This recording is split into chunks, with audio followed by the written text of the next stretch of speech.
The first time I came to this conference was 3 years ago.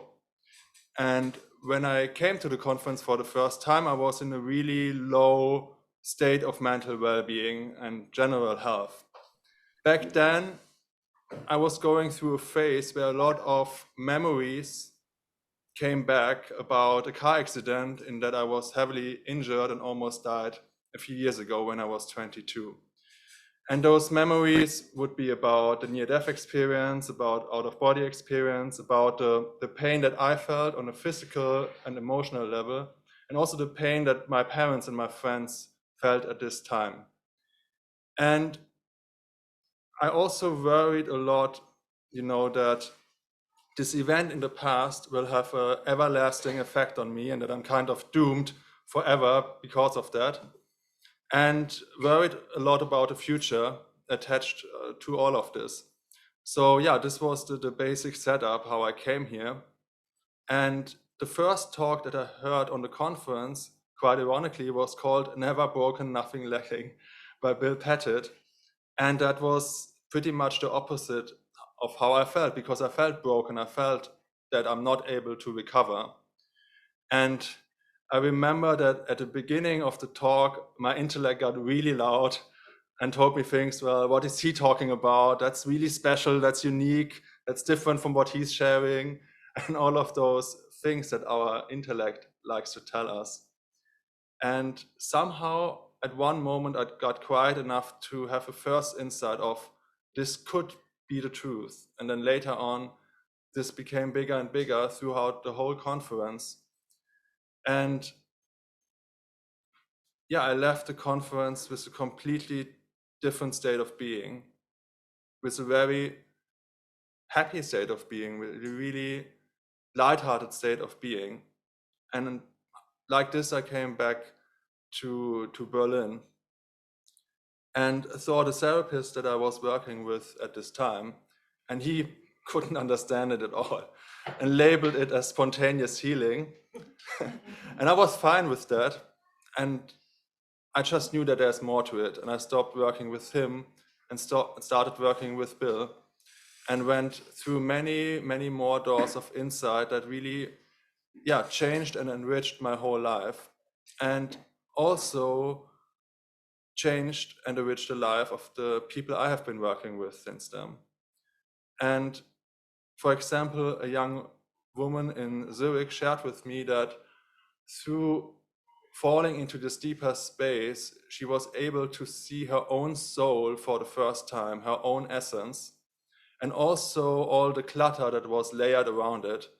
And she had more and more insights that she was really allowed and able to just let go of all of this. And through this, coming back to this innate health that so many people have been talking about this weekend. And she shared with me that she realized more and more that she can always stay connected to this quiet ground, which is like the quiet ground of the ocean that is always still, no matter how turbulent the surface becomes. And I love that, especially at this year's conference, so many people like Bill talked about the spiritual essence of the three principles and the spiritual grounding, and that this is way bigger than just our thinking and our emotions. And I want to share a quick story of this car accident with you that kind of embodies this for me. And at the beginning, right after the accident, they couldn't do any surgery because my face was so swollen and so everywhere that they had to wait for a few days. And they kind of parked me in the hospital with morphine, and we had just to wait. And one afternoon, my parents were with me, and they are both doctors. And they told me that the surgeon will come in any minute to introduce himself, and that they also meet him with me together for the first time. And the door opened, he came in, and they said, "Hey, Christian." And they seemed to recognize him, and I didn't understand it at this moment.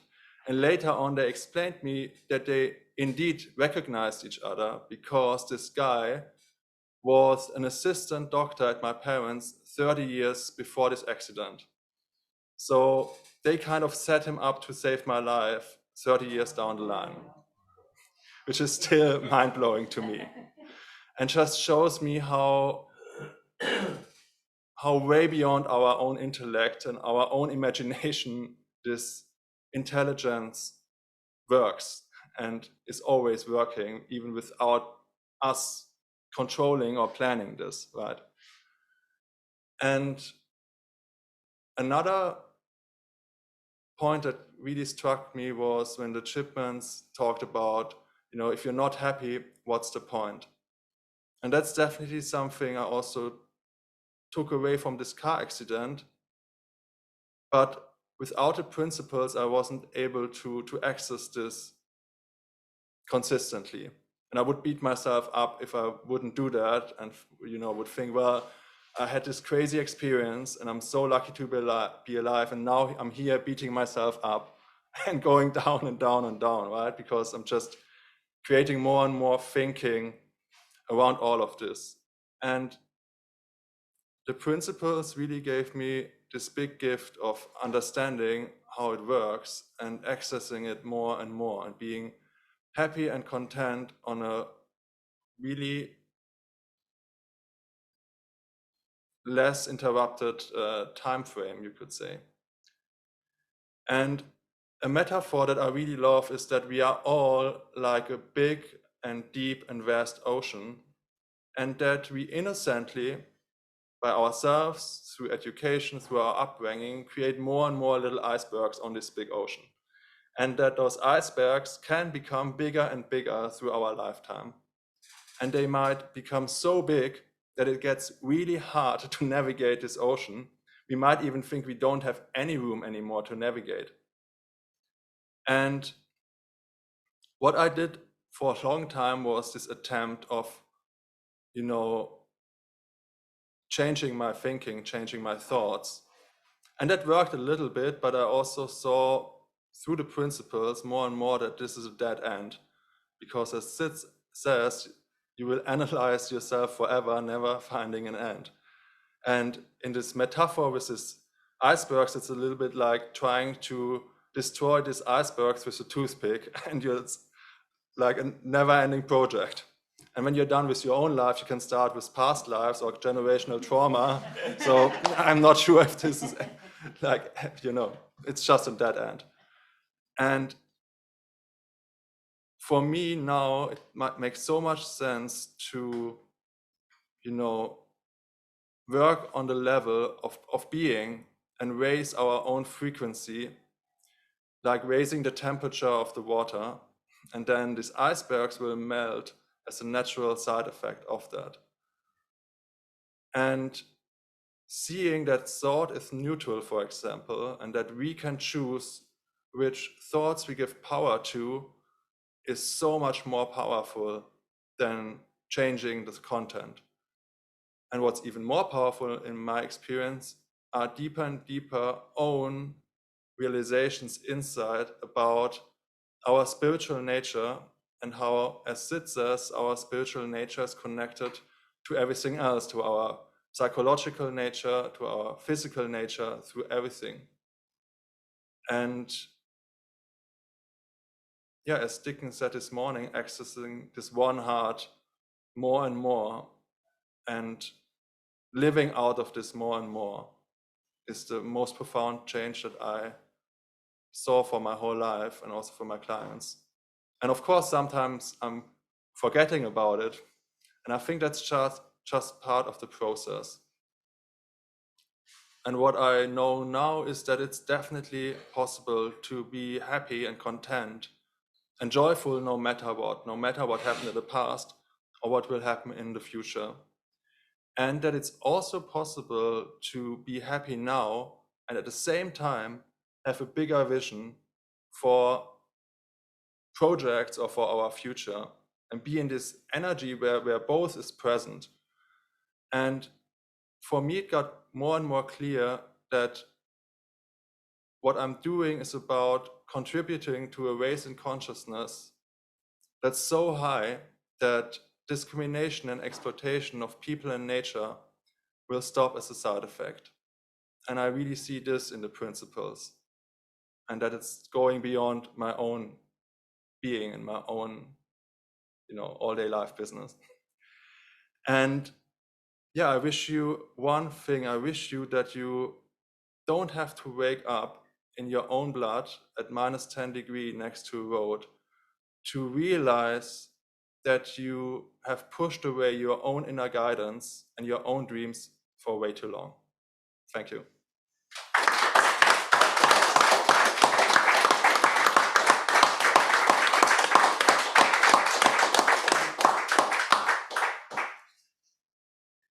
So we welcome any questions. We've got 5 minutes, haven't we? Yeah. Yeah. So if anybody's got any questions about what George has just said, or wants to share anything that wants to share anything he or she experienced.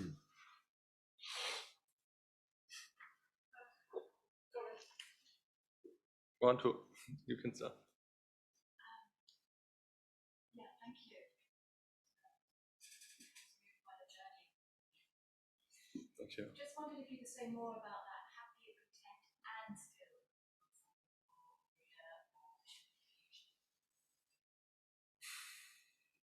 Yeah. the question was. Thank you. So the question is if I could say more about being happy and content now and at the same time having a bigger vision for the future. Is this accurate? Yeah.